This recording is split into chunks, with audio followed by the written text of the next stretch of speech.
Mohamed Boudjelaba, bonjour. Vous êtes le nouveau maire de Givors et vous avez mis fin à des décennies de mainmise du Parti communiste sur la ville. Alors, on est aujourd'hui un peu plus de 6 mois après votre élection. Quel premier bilan vous tirez de vos premiers pas à la mairie? Parce que ça n'a pas été facile, j'imagine, d'arriver alors qu'ils ne vous avaient pas laissé grand-chose, vos prédécesseurs. Oui, effectivement. Tout d'abord, bonjour et mes meilleurs voeux à vos auditeurs et Bonjour. à tout le monde.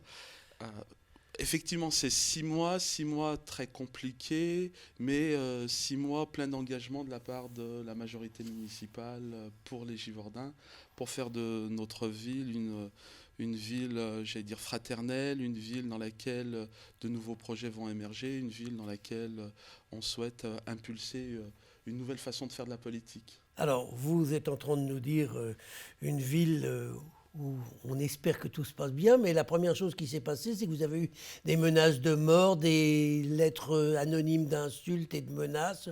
Est-ce qu'on a trouvé les auteurs? Parce qu'On- une lettre de 4 pages manuscrite qui vous a été envoyée épouvantable, peut-être qu'on arrive à identifier quand même qui l'a envoyée, non? Alors, j'ai eu au total 5 lettres. On a trouvé l'auteur d'une lettre qui a été condamné, qui était un Givordin.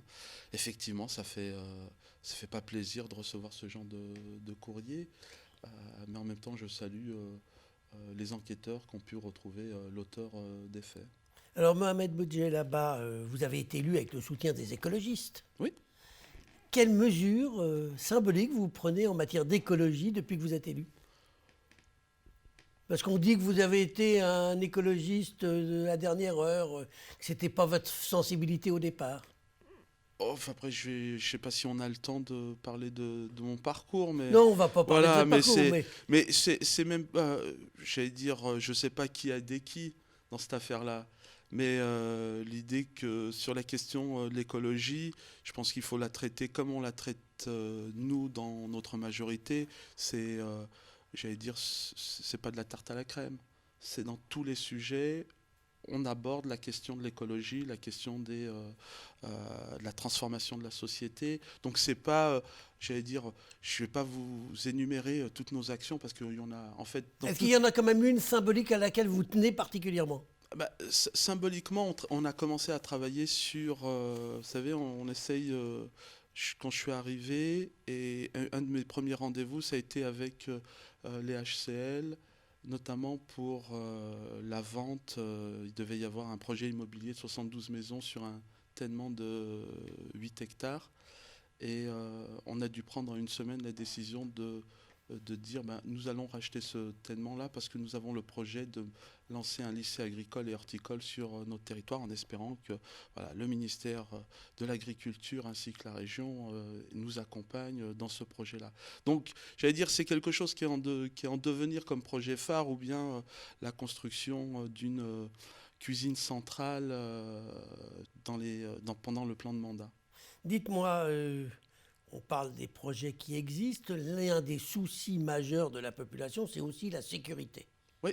Ça, vous en êtes où en ce qui concerne notamment la police municipale? Parce que je crois que vous aviez des problèmes pour recruter, pour trouver des gens pour Eh ben, votre police municipale. c'est fini. Ah, c'est Voilà. fini. Il n'y a plus de police municipale. Non, il n'y a plus de problème à la police municipale et bien au contraire, je viens de recruter et il a commencé, le nouveau chef de poste a commencé hier. Le 1er janvier, Voilà, enfin, le 3 janvier, le, tr- le 4. le Non, 4. le 4 janvier. Et donc, il a commencé hier et nous allons. Alors, vous voyez, je vous l'annonce. Et nous allons augmenter la police municipale de 50%. Actuellement, vous en avez combien? On en a 7. 7, mais tous les postes n'étaient pas pourvus Oui, quand tous vous les êtes postes ne arrivé. sont pas pourvus, mais nous procédons au recrutement de policiers municipaux avec le nouveau chef de poste, avec la nouvelle direction qui est une direction sécurité-prévention. Donc, bien au contraire, et avec un travail très collaboratif et très partenarial avec le commissariat de Givors. Donc, nous instituons de nouvelles relations et de nouveaux modes de travail, et je pense que ça va faire école dans d'autres villes. Alors, l'un des problèmes, outre les trafics qui sont Hmm. malheureusement dans votre commune, comme bien partout dans l'agglomération développée, il y a aussi le problème des rodéos. Alors, des rodéos qui existent, et c'est le cas au moment des mariages. Là, pour l'instant, la saison s'y prête pas. Mais est-ce que vous avez pris des mesures pour que ça ne Oui, recommence pas dès que les beaux jours vont oui, arriver? oui. Mais vous savez, quand certains maires de l'agglomération, je veux dire, je pense notamment là où il y a eu des soucis à Il y a Rieux, Bron-Rieux. Bron-Rieux, je sais pas si, non, Bron-Rieux et Bron et Rieux. Nous, à Givors, on a dû traiter des situations similaires, même avant. Euh, J'étais à deux doigts d'arrêter un mariage. On a, en lien avec le commissariat, émis plus de, je crois, pas loin de 8 000 € d'amende.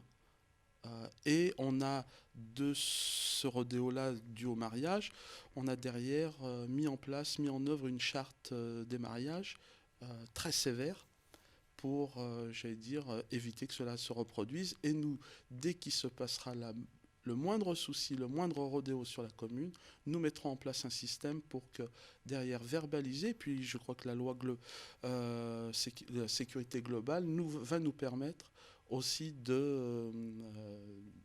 d'arrêter les véhicules et de euh, Les immobilisés. les immobiliser. Dites, Merci. Dites-moi, la Cour des comptes vient de publier un rapport très inquiétant, je pense que vous l'avez lu, sur les quartiers gangrénés par l'islam fondamentaliste. Alors on parle dans la métropole de Vénissieux, j'imagine que Givors est également touché, on en a souvent entendu parler, des problèmes qui existent dans certains coins. Pas à ma connaissance. Oh, il y a quand même eu des problèmes dans Oui, votre commune. mais Il y a- il y a un travail qui a été fait et que... Oui, mais en 6 mois, vous n'avez pas réussi à régler le problème. En six, Ou alors vous en- êtes... en 6 mois, j'ai instauré le dialogue entre les cultes.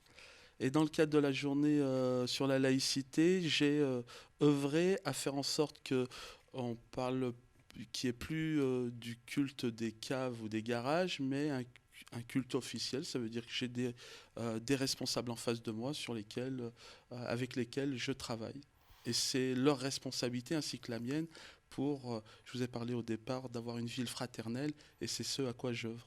Est-ce qu'il y a quelques années, vous aviez, je me souviens, reçu Tariq Ramadan dans une conférence? Est-ce que vous regrettez aujourd'hui, avec le recul, de l'avoir reçu, alors que lui, on a de plus en plus l'impression qu'il n'était pas du tout favorable à un islam tolérant?